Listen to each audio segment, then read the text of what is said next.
Mga buhing santos, welcome sa atong CFD channel sa CFD Das. Ningubos nigsoon na Dr. DF Researcher, Author, and Juris Doctor. Mudapit ka ninyo, nilingato karon nga tulumanon sa CFD unair, CFD Das. Defend against Satanism, do all sanctifications. Das. Now, ang atong isyu nga paghisgutan karon, og of course, covered sab kita sa kay unsabay kamatuuran sa CFD couple, Brother Edgar Laugan, ug sayang kapikas kinabuhi, Sister Lynn, sa kay unsabay kamatuuran and peer coordination sa punto por punto sa Father Darwin Gitgano channel. And dining higayuna karon, ang atong paghisgutan mo, how important is the Christ-founded church? Unsa ba gayud ka importante? Gikinahanglan ba nga mamalandong ta nga dunag yo'y tinukod sa Dios nga simbahan? And ato na kanang napamatud-an, Daniel 2:44, nga ang Dios magatukod sa iyang gingharian. O gipamatud-an na kini nga si Kristo mismo mo'y nagtukod niining maong gingharian pinaagi sa simbahan nga mao'y pundasyon sa kahimpitan sa gingharian sa Dios. Mateo 16:18-19, admitted fact. So prohibado nga usa lamang ang gingharian. Prohibado nga ang simbahan maong pundasyon sa kahimpitan sa gingharian sa Dios nining kalibutan. Prohibado, it's proven, admitted fact that there is only one kingdom. Admitted fact that there is only one church. Admitted fact that Christ has founded His church. So nining puntuha karon, walay makarefute ng Dios nagatukod yun nining iyang simbahan. Only one church. Unya sa debate ni Father Darwin Gitgano versus Laugan, igsuon ni Brother Edgar Laugan sa Pentecostal leader, pastor, dito gipahigayon sa Sagbayan, Bohol. Din, mao katoy gipadayag ni Father Darwin, litan ni sa several proofs ng Diyos nagatukod sa simbahan niining kalibutan. In several debates, Father Darwin Gitgano versus Ramil Parba, 2017, the great religious debate on the same issue. Reiterating several debates defended by Brad Socrates Fernandez. So hilbihan kadaghana, and it's all proven that Christ has founded His church. Now, ang issue karon mao, unsa ba ka importante kining Christ-founded church? Mahimo ba nga kining gipropaganda sa Protestantism nga nagaingon, ayaw na paghisgot sa Christ-founded church, kundi Christ alone. So, ang gihimong strategy sa 49,000 ka mga Protestant religions mao nga tuo lang, sister, tuo lang, brother, ni Kristo, Christ alone. Nining puntuha, is it not a way of deceiving the people? Usa ka na ka initial step of deceiving the people. Nan sa pagingon nga Christ alone, way labot ang church. Nining puntuha, it violates, nagkasumpak kini sa Colossus chapter 1 verse 18. Mao kini ang pinaka-importante. Ug unsa ba sa Colossus chapter 1 verse 18 niya ang gidayag ni San Pablo. Kini si San Pablo master of debates kini San Pablo. And in fact, it was through his power of debates diya mismo sa Roman Empire governance nga nalumpag niya ang Roman Empire with support sa leadership ni Pope, the first Pope Peter diya mismo sa Roman Empire. Now, nining putuha, gidayhan ni San Pablo sa Colosas 1:18. Nagaingon siya.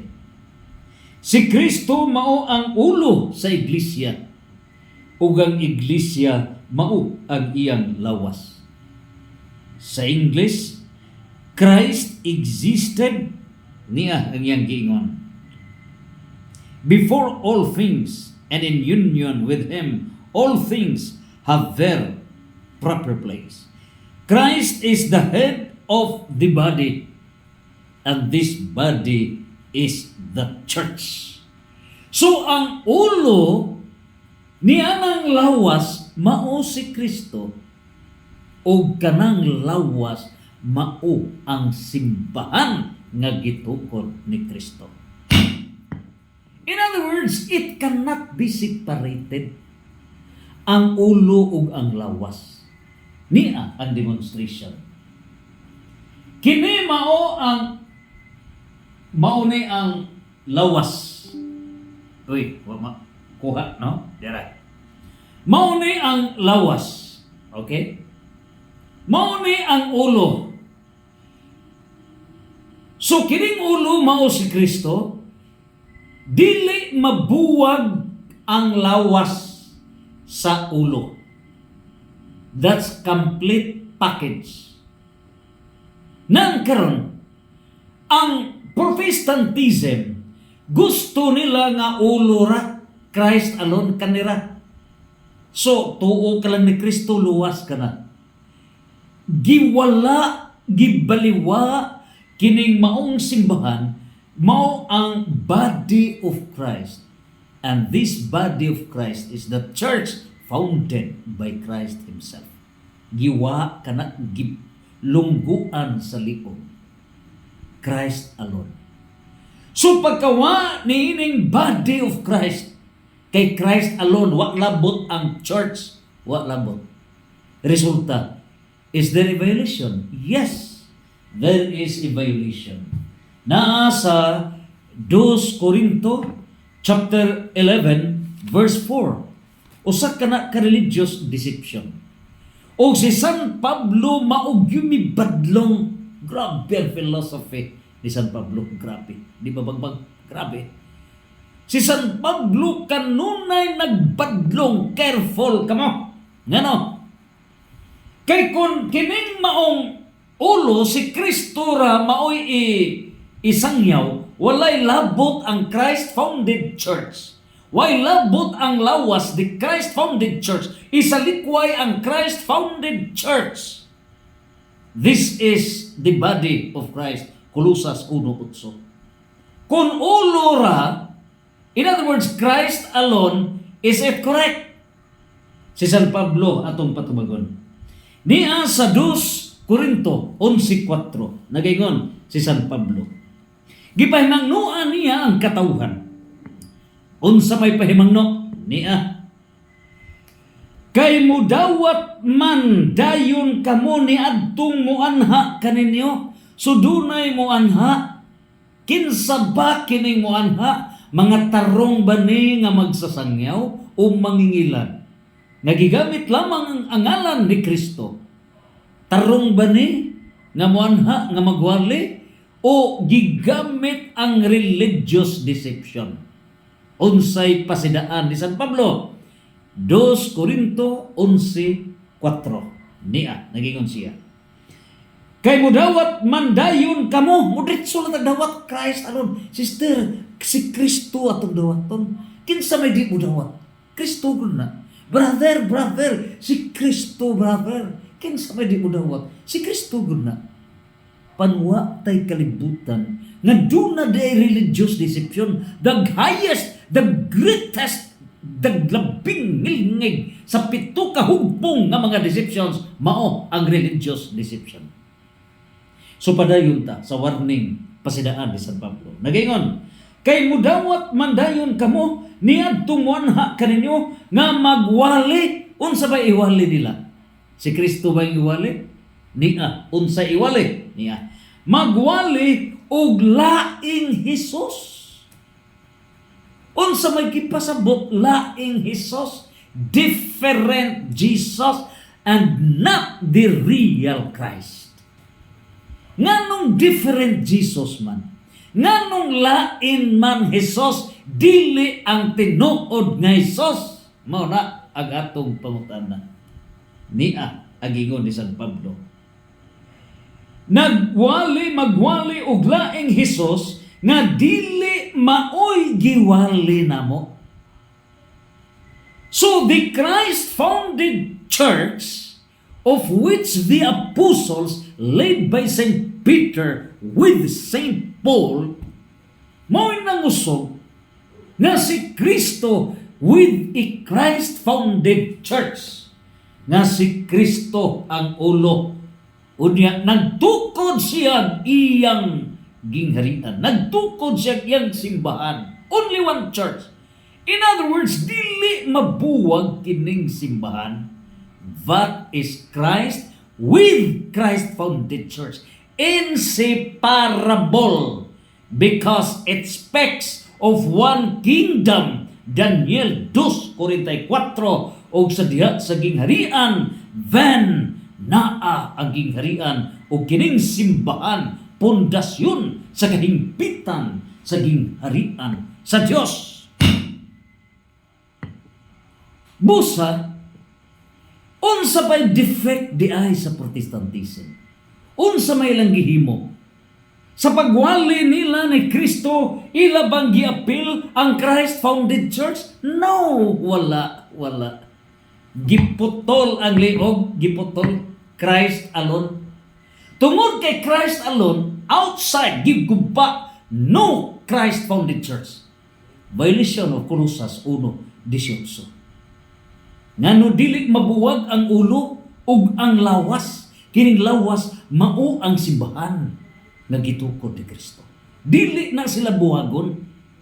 Ug busa kay kining simbahan mo maglawas ni Kristo, kung buwagon ka na, unsa man ang mahitabo, correct Jesus?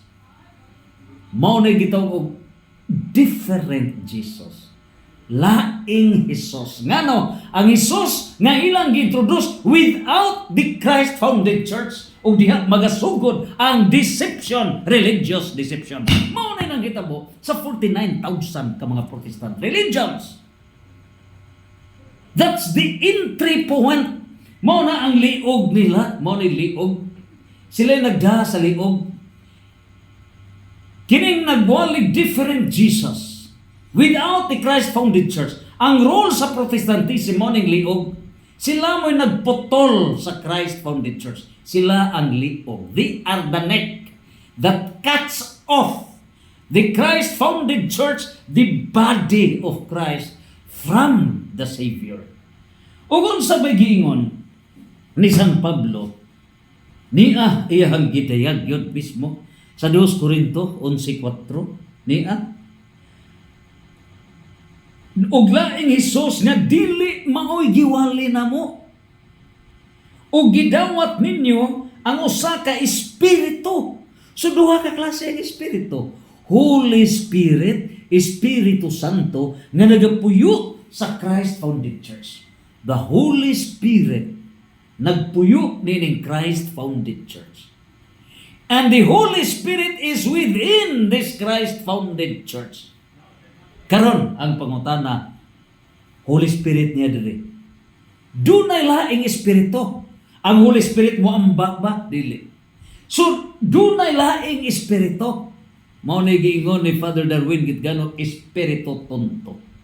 So, unsa ba niya? Kini.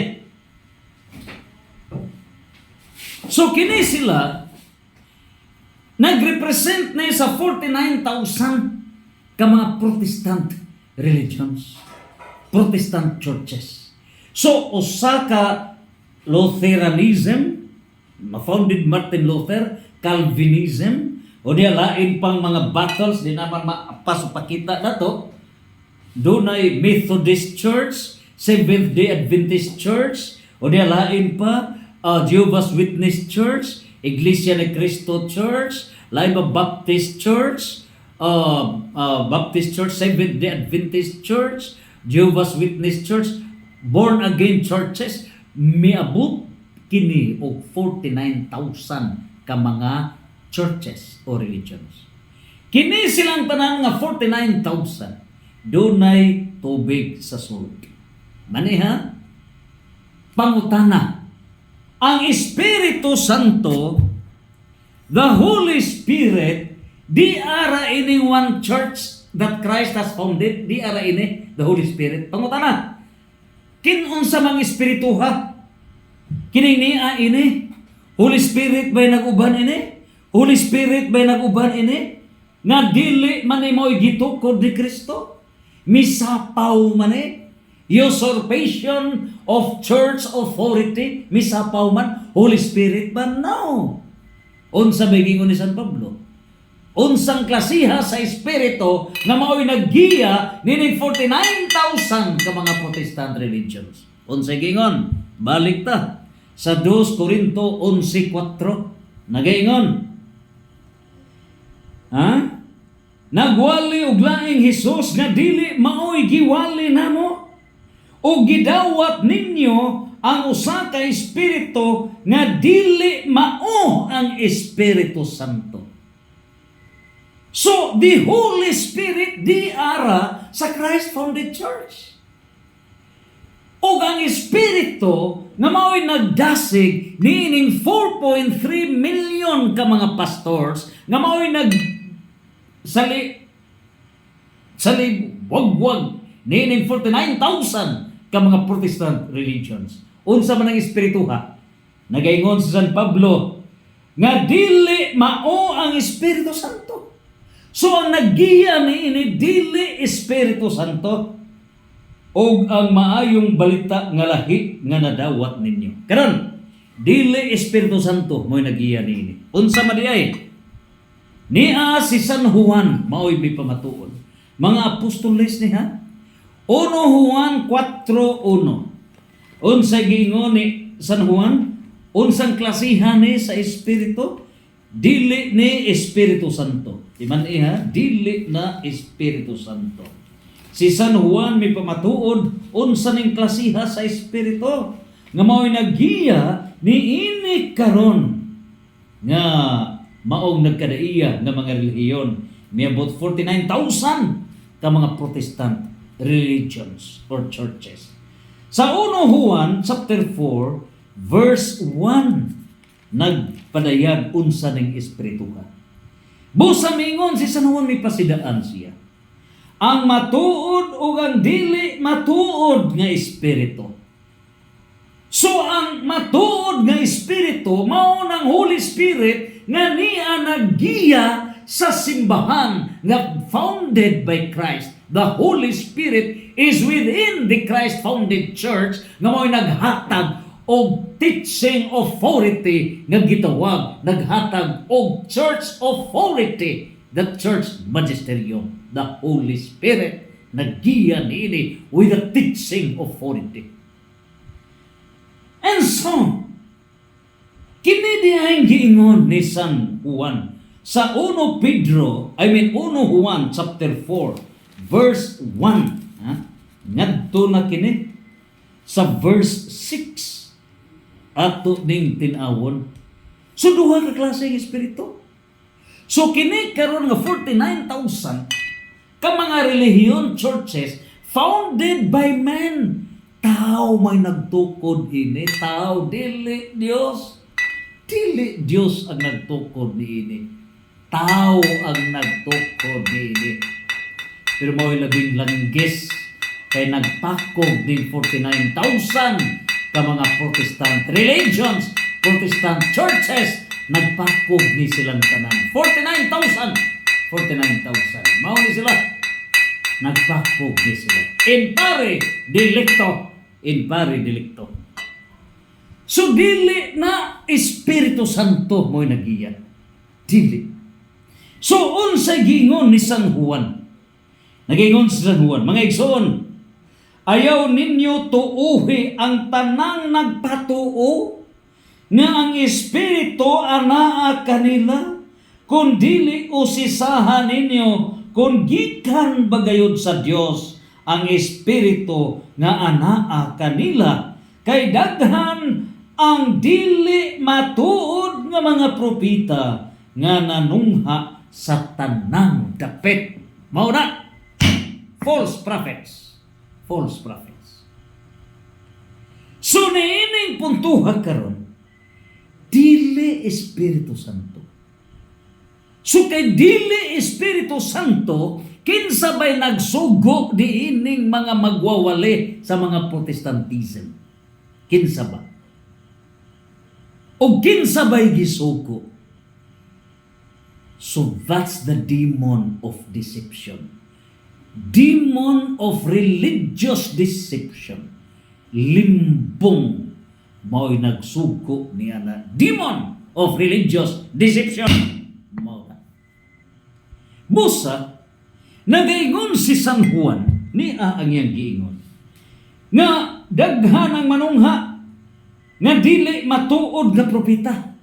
So hisgutan ta unsa nang dili matuod nga propeta. Niya sa Mateo 24 versikulo 5. Si San Mateo mo'y ato na sad nga pasultihon si San Mateo. Unsa may pasidaan ni San Mateo? So ang dili maong espiritu, the demon of religious deception.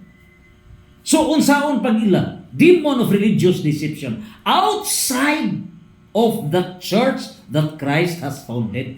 Ang nagtudlo niini ang espiritu nga nagdasig nila, ang espiritu nga naggiyan nila is not the Holy Spirit, but it is the demon of religious deception.